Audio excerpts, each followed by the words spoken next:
Hello friends, welcome back to our channel south science classes. तो आज की video में हम केमिस्ट्री के इम्पॉर्टेंट टॉपिक्स के बारे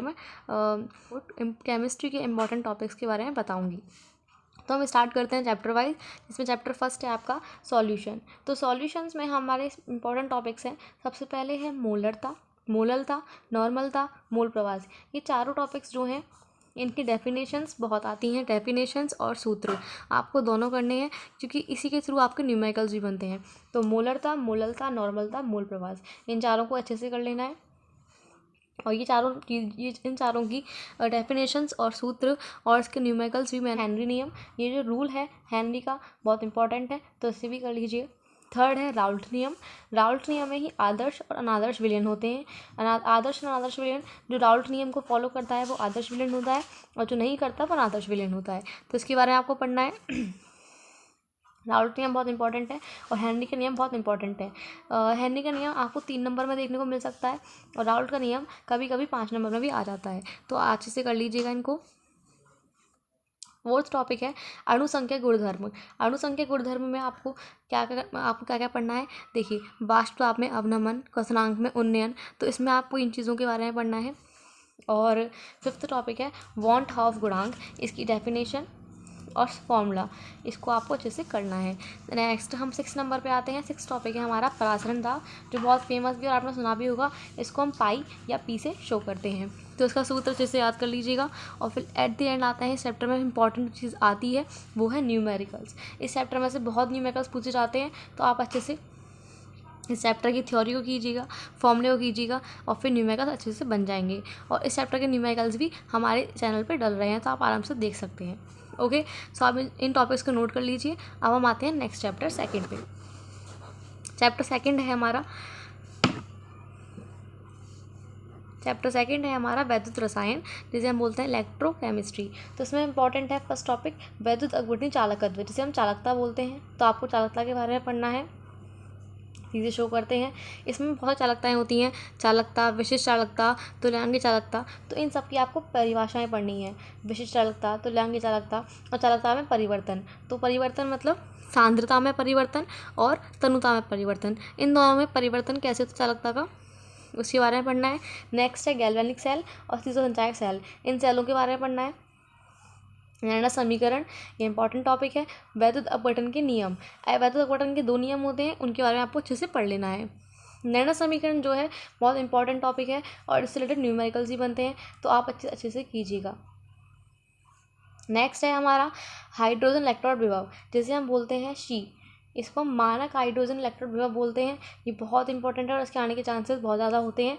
ये कभी कभी 3 नंबर या 4 नंबर में आपको देखने को मिल सकता है। आई होप आपको समझ में आए टॉपिक्स कौन कौन से हैं। और फिर लास्ट में इस चैप्टर में से भी भर के न्यूमेरिकल आराम से आपको देखने को मिल सकते हैं अपने बोर्ड एग्जाम्स में। ओके, सो इन टॉपिक्स आप अच्छे से नोट कर लीजिए।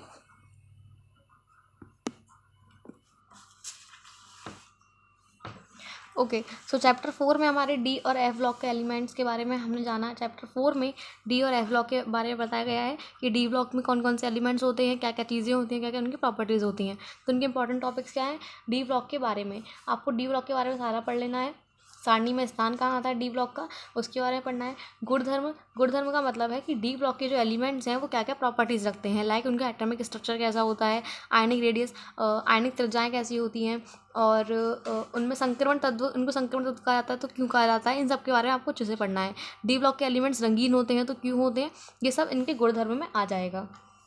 उसके बाद टॉपिक 4 है प्रथम संक्रमण श्रेणी। प्रथम संक्रमण श्रेणी, द्वितीय संक्रमण श्रेणी, थर्ड संक्रमण श्रेणी और फोर्थ संक्रमण श्रेणी, इन सब के बारे में आपको पढ़ना है, डी ब्लॉक के एलिमेंट्स के अंदर ही आते हैं।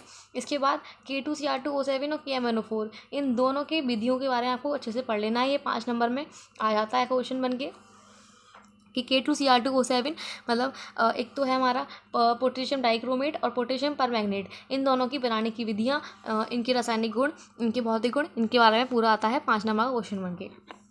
ओके, फिर 7th टॉपिक है हमारा एफ ब्लॉक के तत्व। लैंथेनाइड एक्टिनाइड के बारे में पढ़ना है। आपको पता है कि एफ ब्लॉक में लैंथेनाइड एक्टिनाइड ही होते हैं। लैंथेनाइड आकुंचन क्या होता है ये आपको अच्छे से पढ़ लेना है, ये बहुत इंपॉर्टेंट टॉपिक है और हर साल पेपर में आता है इसका क्वेश्चन। ठीक है, तो अच्छे से कर लीजिएगा। और इसकी फिजिकल प्रॉपर्टीज़, एफ ब्लॉक के एलिमेंट्स की फिजिकल प्रॉपर्टीज़ आपको अच्छे से कर लेनी है। तो इस चैप्टर 4 में ये टॉपिक्स थे, 10 टॉपिक्स हैं। ईज़िली आराम से हो जाएंगे आपको। अगर कुछ डाउट होता है तो आप कमेंट कर सकते हैं। आते हैं हम चैप्टर 5 पे। चैप्टर 5 का नेम है उप सहसंयोजन यौगिक। उप सहसंयोजन यौगिक, इनका नाम कोऑर्डिनेशन कंपाउंड बोलते हैं इंग्लिश में। तो इसमें टॉपिक्स हैं, फर्स्ट हमारा संकुल यौगिक। संकुल यौगिक के बारे में आपको बताना है, इसकी परिभाषा देनी है, ये होते क्या हैं, ये बहुत आता है, ठीक है। उसके बाद इनकी समरूपता होती है, तो समरूपता के बारे में पढ़ना है अच्छे से। समरूपता के बारे में पढ़ना है। समरूपता बंध सिद्धांत एक बीबीटी थ्योरी है जो इस चैप्टर में आपको पढ़नी है, बहुत इंपॉर्टेंट है। एक क्रिस्टल क्षेत्र सिद्धांत, ये दो सिद्धांत में ये दो थ्योरीज होती हैं, एक बीबीटी बैलेंस बॉन्ड थ्योरी और एक सीएफटी क्रिस्टल फील्ड थ्योरी। इन दोनों थ्योरीज के बारे में आपको अच्छे से पढ़ लेना है, इस चैप्टर में से इसके क्वेश्चन जरूर बनते हैं। उसके बाद है 6 पॉइंट यौगिकों के उपयोग। यौगिकों के उपयोग क्या क्या होते हैं आपको उसके बारे में पढ़ना है। 7th पे आते हैं हम बर्नर सिद्धांत। यहाँ पे एक और थ्योरी होती है बर्नर सिद्धांत, ये बहुत इजी है और अच्छे से पेपर में आपको मिल सकती है, क्वेश्चन देखने को मिल सकता है इससे रिलेटेड, और बहुत इंपॉर्टेंट भी है, तो आप इससे भी टिक ला सकते हैं। इसको आप मस्ट करना ही करना है, इनको करना है, इनको करना है। और फिर इस चैप्टर में जो मेन इंपॉर्टेंट है, जो हर बार आता ही आता है, इसके रिलेटेड 3 नंबर क्वेश्चन बनता है, वो है इस चैप्टर में IUPAC।